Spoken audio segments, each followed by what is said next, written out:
దానియేలు బబులోనులో ఒక ఉన్నత అధికారిగా ఉన్నాడు.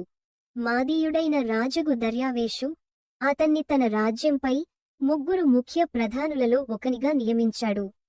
దానియేలుకు గొప్ప సామర్థ్యం మరియు నిజాయితీగా ఉండటం వల్ల రాజు అతనిని మొత్తం సామ్రాజ్యానికి అధిపతిగా చెయ్యాలని అనుకున్నాడు. ఇది చూసి దానియేలుపై మిగతా అధికారులు మరియు సలహాదారులు అసూయపడ్డారు. దానియేలు దేవునికి ప్రార్థన చేయకుండా ఉండలేడని వారికి తెలుసు. కాబట్టి దేవునికి ప్రార్థన చేసే విషయానికిలో దానియేలును ఇరికించాలని కుట్ర పన్నారు.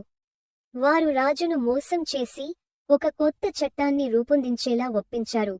30 రోజుల పాటు రాజును తప్ప వేరొక దేవుడినైనా లేదా మనిషినైనా ప్రార్థించిన వారు ఎవరైనా సరే వారిని సింహాల గుహలో వేయాలి అని శాసనం రూపొందించారు. రాజు ఈ శాసనంపై సంతకం చేశాడు. ఇట్టి శాసనము సంతకము చేయబడినని దానియేలు తెలిసికొనినను అతడు తన ఇంటికి వెళ్లి యథాప్రకారముగా అనుదినము 3 మోకాళ్ళుని తన ఇంటి పైగది కిటికీలు యెరూషలేము తట్టునకు తెరువబడియుండగా తన దేవునికి ప్రార్థన చేయుచు ఆయనను స్తుతించుచు వచ్చెను. అధికారులు దానియేలు ప్రార్థన చేయడం చూసి రాజుకు ఫిర్యాదు చేశారు. రాజు దానియేలును రక్షించడానికి ప్రయత్నించాడు, కాని మాదీయ పారసీక చట్టాలను మార్చడం సాధ్యం కాదు.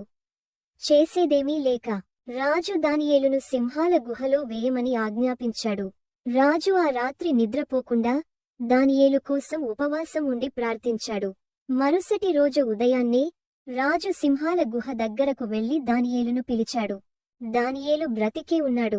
నా దేవుడు తన దూతను పంపి సింహాల నోళ్లను మూసివేశాడు, ఎందుకంటే నేను ఆయన దృష్టిలో నిర్దోషిని అని దానియేలు రాజుతో చెప్పాడు.